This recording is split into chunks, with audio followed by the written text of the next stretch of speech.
Welcome to next lecture. In this session we are going to learn illustration number 65, which is given on page number 53. So we are going to solve this example. So first of all, let's read this example. From the following particulars prepare summarize balance sheet. And balance sheet बनाना है तो हमको vertically बनाना है, horizontal नहीं बनाना है. Of a sole proprietor, देखो sole proprietor की जगह हम कंपनी लिख देते हैं, तो company write down company in detail as at 31 December 2015. Fix asset to net worth 0.8:1. Current ratio is given. Reserve included in proprietary fund 25%.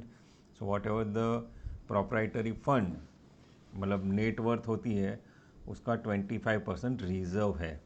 Acid test ratio is given and this particular are given. It's very easy, मतलब fix asset दिया है तो उसके साथ match करके हम net worth find कर सकते हैं. नेटवर्थ फाइंड किया तो ये रिजर्व्स हम यहाँ से निकाल सकते हैं, right. Cash and bank and current liability है तो करंट रेशियो से हमको करंट एसेट्स मिल जाती है. एंड लॉन्ग टर्म लोन तो वो जहाँ होती है, मतलब यहाँ क्वेश्चन मार्क है तो वो हम फाइंड कर सकते हैं. तो आई होप कि ये इजी एग्जांपल है और हम उसका कैलकुलेशन करने जा रहे हैं. So let's start. Illustration number 65, page number 53. अगर आपके पास मटेरियल नहीं है तो अगले वीडियो में देख लेना, डिस्क्रिप्शन बॉक्स में वो रखा गया है. चलो तो अभी सॉल्यूशन करते हैं. So answer number what ever, and यहाँ लिखते हैं कंपनी का नाम नहीं है, बैलेंस शीट और कुछ नहीं है, पता नहीं है, नाम नहीं है तो नहीं लिखेंगे. चलो डायरेक्ट स्टार्ट करते हैं. तो आंसर स्टेप बाय स्टेप. चलो fix asset to net worth is given और हमारे पास फिक्स एसेट भी है तो हम we can find out net worth. Right down first fix assets to net worth. Net worth means equity plus preference plus reserve, right, is given 0.8, right. So find out what is the formula. Fixed assets divided by net worth, WRTH, ये दिया है 0.8, right.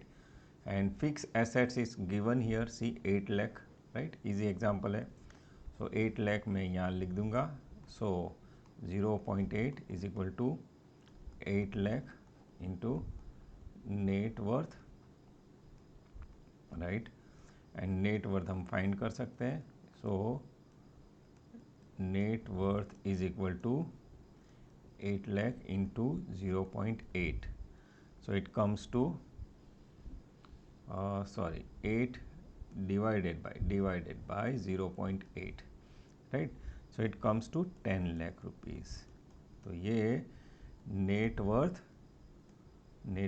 10 lakh rupees है, right. Net worth 10 lakh है. I hope ये understand, मतलब आपको अभी reserve include in प्रोप्राइटरीज fund, तो प्रोप्राइटर्स फंड ये नेट वर्थ ही है क्योंकि क्रेडिटर्स और प्रेफरेंस शेयर का कोई इन्फॉर्मेशन नहीं दिया है. तो second you write down reserve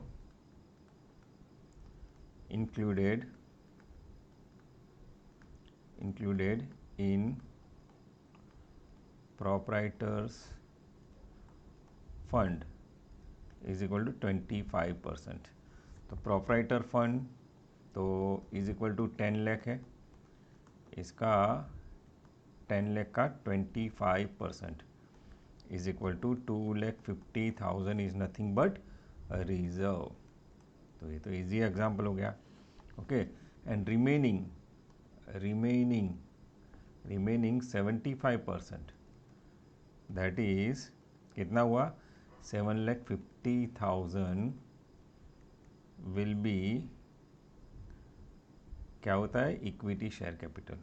equity share capital, equity share capital. तो इक्विटी शेयर कैपिटल 7,50,000, ये इक्विटी शेयर्स है, right, got this point. Okay, next है current ratio, and current ratio में करंट लायबिलिटी 1,50,000 दिया है। तो right down point number 3, current ratio is equal to 3:1, right? What is the formula of current ratio? Current asset divided by current liability is equal to 3/1, right? And current liability is given 1,50,000. So current asset divided by 1,50,000 is equal to 3/1. So current assets is equal to 4,50,000. तो ये current assets find किया, तो ये balance sheet की हमको information मिल जा रही है। फोर्थ क्या है? Acid test ratio. देखो, acid test ratio, acid test ratio is given 3:2। तो एसिड टेस्ट रेशियो क्या होता है? तो quick assets divided by current liability, right? So it is given 3/2, right? So current liabilities, we know current liabilities, so quick asset divided by 1,50,000, 3/2. So quick assets is equal to 3/2 into 1,50,000. So it comes to find out the solution. What is it? So it is 2,25,000, right? So quick assets is 2,25,000 quick assets, right? So quick assets और current assets में क्या difference है? तो quick asset में stock नहीं होता है, तो डिफरेंस क्या होगा? स्टॉक। तो right down inventories is equal to current asset minus quick assets. तो करंट एसेट्स हमने फाइंड किया था, कितना था? 4,50,000 माइनस क्विक एसेट्स 2,25,000। तो ये आंसर आया 2,25,000। 2,25,000 इज स्टॉक और inventory, right? So everything we have found it out, right? अभी देखो, कैश एंड बैंक दिया गया है 15,000, तो ये it's a part of current assets, right? और long term loan question mark है, तो हम क्या करेंगे? लॉन्ग टर्म लोन का देख लेंगे। तो करंट एसेट्स में हमको क्या मिला? ये कैश एंड बैंक है और इन्वेंट्रीज मिली, राइट? तो हम क्या बनाएंगे? अभी बैलेंस शीट बनाएंगे। तो write down balance sheet of company, right? यहाँ सोल प्रोप्राइटर है, लेकिन हम कन्वर्ट करते हैं कंपनी के एग्जाम्पल में, ताकि आपको पता चले क्या होता है। Particular note number and amount, right? Amount. चलो, पहले क्या आता है? Capital and share capital and liabilities, right? इसमें देखो, शेयर होल्डर्स फंड, और शेयर होल्डर्स फंड में कैपिटल एंड रिजर्व सरप्लस आता है। तो राइट डाउन शेयर कैपिटल। तो शेयर कैपिटल हमने फाइंड किया है, देखो 7,50,000, एंड बी है reserves and surplus. Reserve and surplus 2,50,000, right? Then second, share application money pending allotment, right? तो डैश, राइट? चलो थर्ड पार्ट क्या है, non current liability. Non current liability, चलो नॉन करंट लायबिलिटी के लिए देखो, ये non current liability long term loan है, वो क्वेश्चन मार्क है। तो यहाँ लॉन्ग टर्म लोन वाला कुछ आता ही नहीं है, तो हम सिर्फ लिखते हैं उसको डैश करके लॉन्ग टर्म लोन। हमको पता नहीं है कितना है, ठीक है, अभी रहने देते हैं, नहीं पता है तो रहने देते हैं। चलो fourth, current liability. Current liabilities, right. तो इसमें तीन चीज़ें आती है करंट लायबिलिटी में। नहीं, करंट लायबिलिटी कितना है, डायरेक्ट दिया है ना, करंट लायबिलिटी 1,50,000, सो 1,50,000। तो टोटल अभी नहीं कर सकते, राइट, तो टोटल ऐसे ही रखते हैं। चलो आगे बढ़ते हैं, जितना भी आता है, फॉर एग्जांपल नहीं आया तो भी स्टेप बाय मार्क तो मिलेंगे ही, right. Now second, assets. Assets, तो फर्स्ट लिखते हैं नॉन करंट असेट्स, राइट। तो नॉन करंट एसेट्स में ए आता है fix assets, fix assets, and fix assets में भी टेंजिबल एसेट्स, टेंजिबल असेट्स। तो टेंजिबल एसेट्स तो 8 लाख हमने फाइंड किया है, राइट।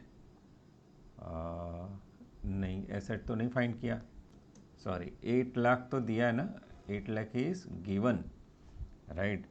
तो हम 8 लाख लिख देते हैं टेंजिबल एसेट्स, फिक्स एसेट में 8 लाख फाइंड नहीं किया है हमारे पास, राइट। अभी कुछ है नहीं, तो सेकंड, ये second point, current assets. Current assets, current asset में तीन चीज़ें हैं। पहले तो इन्वेंट्रीज, राइट। तो इन्वेंट्रीज हमने फाइंड की 2,25,000, राइट। अदर और कैश एंड बैंक है, कैश एंड बैंक लिख देता हूँ, कैश एंड बैंक। तो कैश एंड बैंक 15,000 दिया है, देखो एग्जाम्पल में ही कौन सा पर्टिकुलर है, हाँ cash and bank, second last third दिया है, राइट। और देखो करंट एसेट्स में 225 एंड 15 ही है, लेकिन टोटल हमारा करंट एसेट्स कितना आता है, तो यहाँ लिखो अदर करंट एसेट्स।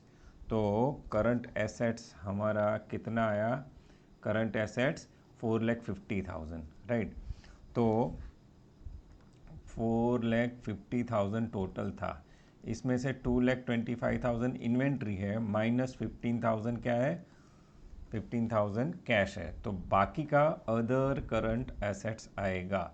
तो इसका टोटल करके बोलो कितना होता है, 2,10,000। बाकी कोई पर्टिकुलर है नहीं, तो उसका टोटल हम कर सकते हैं 12,50,000। 12,50,000 यहाँ रख देते हैं, 12,50,000।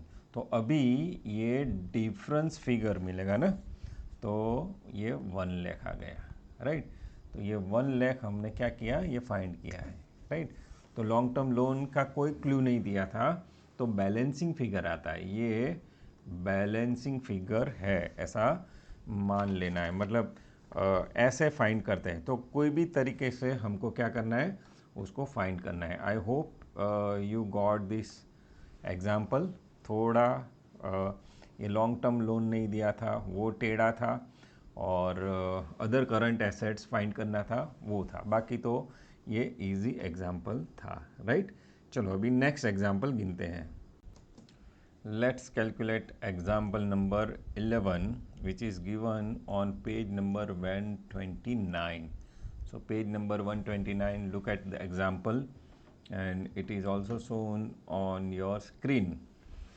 तो ये हॉरिजॉन्टल दिया है, तो हम सॉल्व करेंगे कि हॉरिजॉन्टल की तरह ही हम सॉल्व करें। तो ये जो ब्लैंक्स है, complete the following annual financial statement on the basis of ratio given below. So profit and loss account दिया है, पुराना है 2005 में, राइट।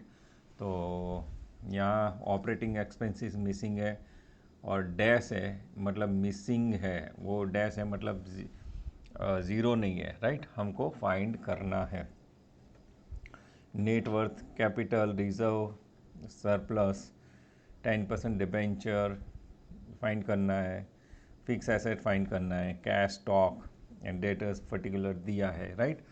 तो जो भी है वो, और एडिशनल इन्फॉर्मेशन यहाँ से स्टार्ट करेंगे। Net profit to sales, net profit to sales मतलब एनपी रेशियो ही होता है, नेट प्रॉफिट रेशियो ही होता है। तो यहाँ सेल्स दिया गया है तो हम कैलकुलेट कर सकते हैं। तो 1 बाय 1 हम करते हैं। तो मैं यहाँ से स्टार्ट करता हूँ। पॉइंट नंबर 1 लिखो, answer ratio analysis, ratio, right. तो first is calculation of net profit, calculation of net profit. तो सेल्स है, sales into NP ratio, right, sales into NP ratio. Sales कितना है 20 लाख है, इंटू प्रॉफिट रेशियो कितना है 5%। तो 5% इज इक्वल टू कितना होता है 1 लाख होता है। तो एनपी नेट प्रॉफिट कितना है 1 लाख है। तो बाद में हम यहाँ 1 लाख लिख देंगे, राइट। आप बाद में लिख देना, मैं यहाँ जितना है वो लिखता रहूँगा और बाद में भी लिख सकते हैं। सेकंड है करंट रेशियो। तो करंट एसेट्स का है तो 1.5 है। तो देखो 1.5 करंट रेशियो है। करंट लायबिलिटी में देखो, करंट लायबिलिटी में ओनली, ये तो फिक्स लायबिलिटी है ना, लॉन्ग टर्म लायबिलिटी है, नॉन करंट लायबिलिटी है। 10% डिबेंचर नॉन करंट लायबिलिटी है। तो करंट लायबिलिटी में एक ही है, तो हम करंट एसेट्स भी फाइंड कर सकते हैं। तो right down current calculation of current assets, right. तो current ratio is equal to current asset divided by current liability, right? So it is, what is the ratio 1.5. तो current ratio is 1.5, ओके। तो current asset नहीं पता है, current liability पता है 60,000, तो हम लिख सकते हैं। So 1.5 into 60,000 is equal to current assets. So current assets is equal to 90,000। 1.5 मतलब 90,000। करंट एसेट 90,000 है। देखो ये करंट एसेट्स ये टोटल का 3 है, तो ये 90,000 है। इसमें 35 पता है, बाकी पता नहीं है, तो जितना आएगा वो खोजेंगे, राइट। बाकी का बैलेंस लिख देंगे 90 में से। Third point return on net worth दिया है, तो calculation of net worth, right down calculation of net worth करेंगे, राइट। तो चलो क्या है, profit after tax divided by net worth. Net worth मतलब equity share plus preference share plus reserve and surplus into 100। तो प्रॉफिट आफ्टर टैक्स पता है, यस। नेट प्रॉफिट तो ये आफ्टर ही टैक्स हुआ क्योंकि इनकम टैक्स दे दिया है, राइट। तो प्रॉफिट आफ्टर टैक्स कितना हुआ 1 लाख, हमने फाइंड कर लिया है। डिवाइडेड बाय नेट वर्थ नहीं पता है, तो नेट वर्थ लिखेंगे। और ये return on net worth is 20%, right. तो can I write 20 here, okay, into 100। तो उसका सॉल्यूशन मतलब standard number 6, period number 50, right. तो उसका सॉल्यूशन करो, कितना आता है। तो net worth is equal to 1 lakh into 100 divided by 20। तो ये 5, तो 5 लाख हो गया। तो नेट वर्थ इज 5 लाख। तो नेट वर्थ क्या होता है, net worth is equal to equity share capital plus preference share capital if any plus reserves and surplus, right. इतना होता है। तो ये सब मिक्स होके नेट वर्थ है 5 लाख रुपया, राइट। तो अभी calculation of shares and reserves करेंगे। तो देखो दिया है share capital to reserve 4:1, right. तो लिखते हैं point number 4 calculation of share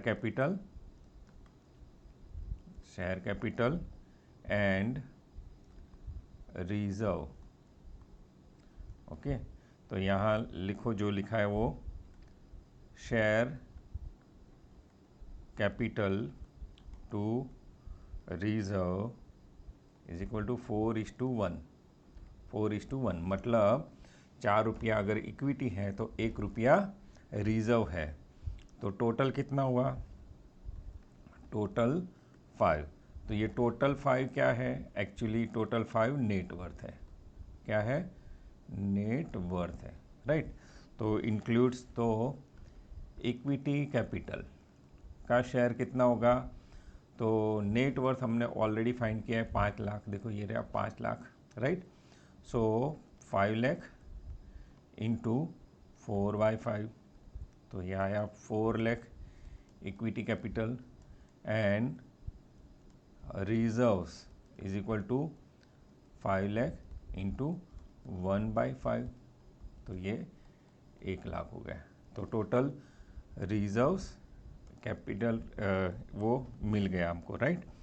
तो नेक्स्ट है rate of income tax is 50%, right.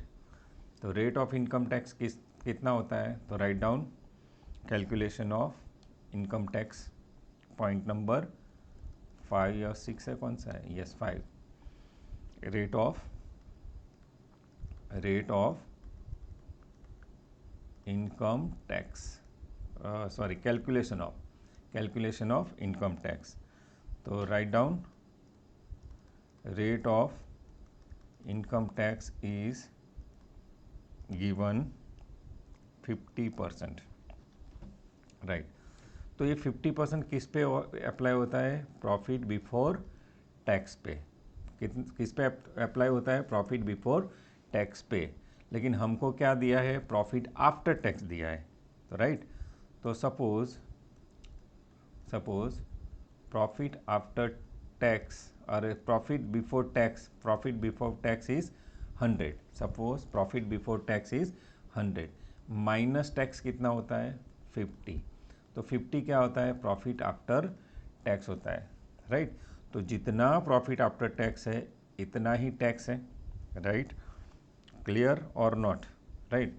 तो टैक्स कितना होता है? अगर प्रॉफिट आफ्टर टैक्स कितना है? 50 है, राइट। प्रॉफिट आफ्टर कैसे लिखते हैं?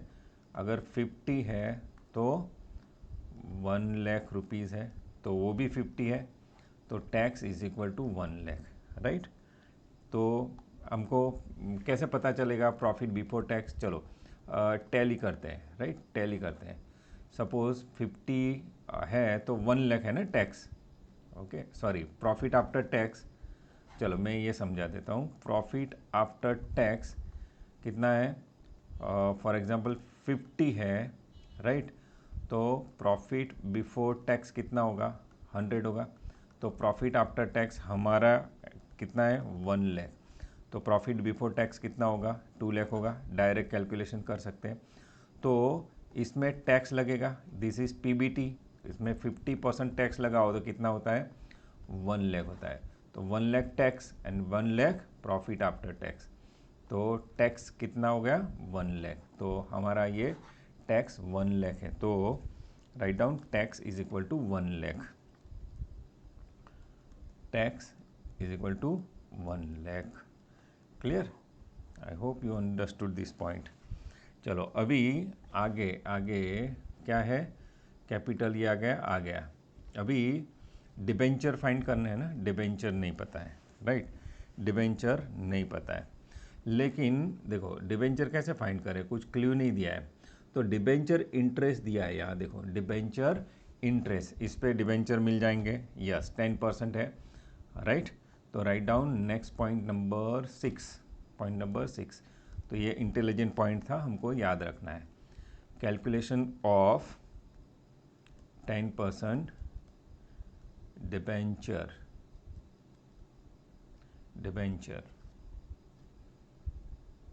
राइट। चलो, here rate of interest on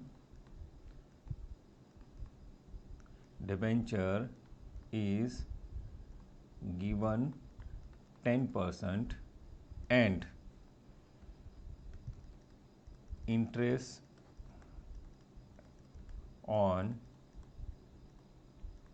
debenture provided rupees 10,000 in profit and loss account. यहाँ प्रॉफिट एंड लॉस अकाउंट लिखा है तो इसलिए मैं लिख रहा हूँ।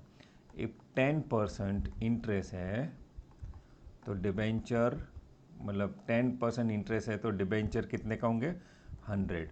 तो 10,000 इंटरेस्ट है तो कितना होगा, तो ये आता है 1 लाख रुपीज़, राइट।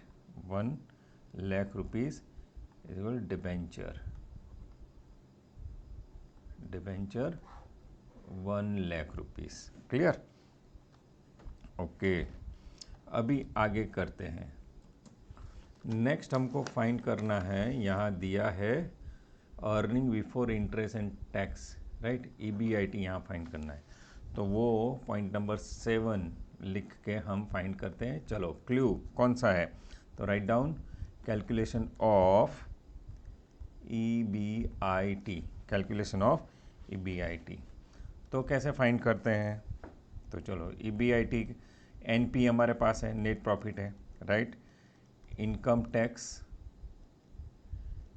टैक्स हमारे पास है, राइट। एंड इंटरेस्ट भी हमारे पास है, right. Earning before interest and tax, तो नेट प्रॉफिट में income tax and interest plus कर दो तो क्या होता है, EBIT ही हो जाती है। तो नेट प्रॉफिट हमारा कितना आया, 1 लाख रुपीज़। इनकम टैक्स भी 1 लाख और इंटरेस्ट, डिबेंचर इंटरेस्ट 10,000, तो 2,10,000।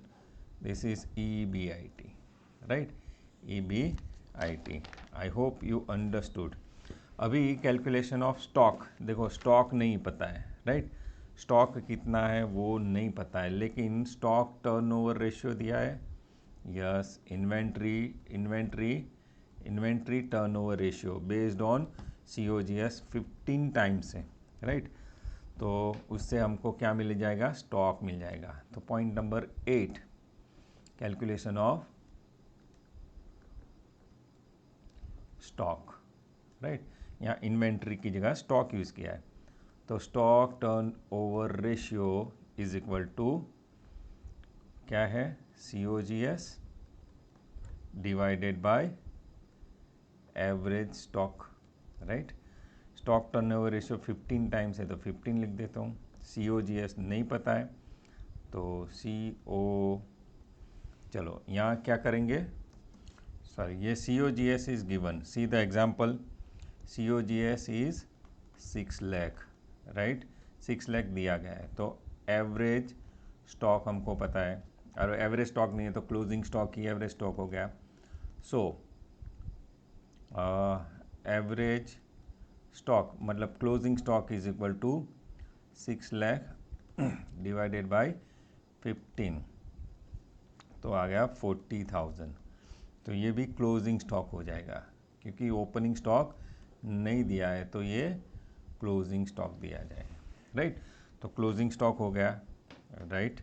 अभी कैश नहीं पता है ना, देखो एग्जांपल में कैश नहीं पता है, तो 9th लिखो, कैलकुलेशन ऑफ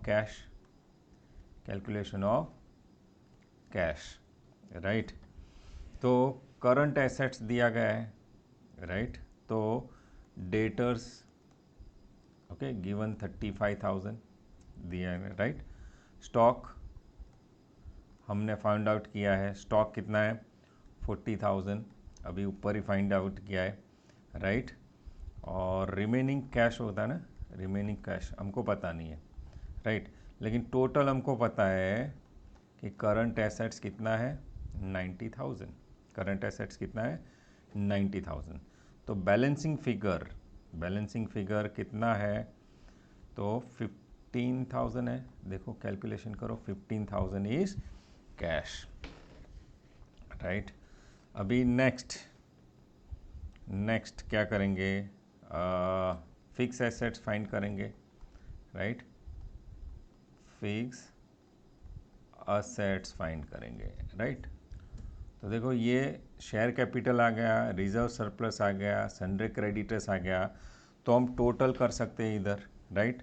तो टोटल कितना हो सकता है, तो चलो शेयर कैपिटल कितना हमारा आया, चलो ये बैलेंसिंग फिगर की ओर से जाना पड़ेगा। चलो शेयर कैपिटल कितना आया 4 लाख, तो I am writing 4 lakh, right. बाद में ये आप लिख सकते हो 1 लाख रिजर्व एंड सरप्लस था।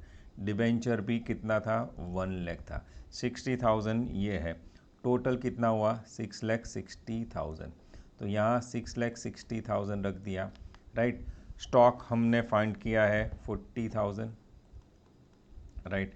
कैश हमने जस्ट फाउंड किया है 15,000। सो इसमें से ये 90,000 निकाल दे तो बाकी का कितना होता है 5,70,000। तो ये बैलेंसिंग फिगर है, राइट। तो ऐसे मैंने फाइंड कर दिया है और मैं नोट में नहीं लिख रहा हूँ, राइट। बाकी की जो सब डिटेल है वो आपको पता है तो आप लिख सकते हैं। ये 6 लाख है। ऑपरेटिंग एक्सपेंसेस हम क्या करेंगे, हम फाइंड करेंगे, ये बैलेंसिंग फिगर हम फाइंड करेंगे ऑपरेटिंग एक्सपेंसेस। तो ये 20 लाख कर सकते हैं, राइट। ये earning before interest and tax यहाँ टोटल भी कर सकते हैं।